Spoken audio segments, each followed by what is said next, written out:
For our in-one starter cords, you will receive one metal clip, one plastic housing, and the starter cord itself. Starter cord comes in 12 and 24 volt versions and applies to whichever Neoloop that you purchased. To install the starter cord, you will start with the metal clip first. It's pushed onto the bottom side of the Neoloop.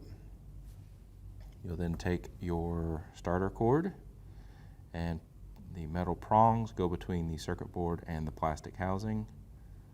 You'll pull the Neoloop back, slide the metal clips in between. You'll then take the plastic housing bottom and push everything into that. You'll then take the top plastic piece, push it on. You'll hear a positive click when it's engaged, and at that point your starter cord is fully assembled.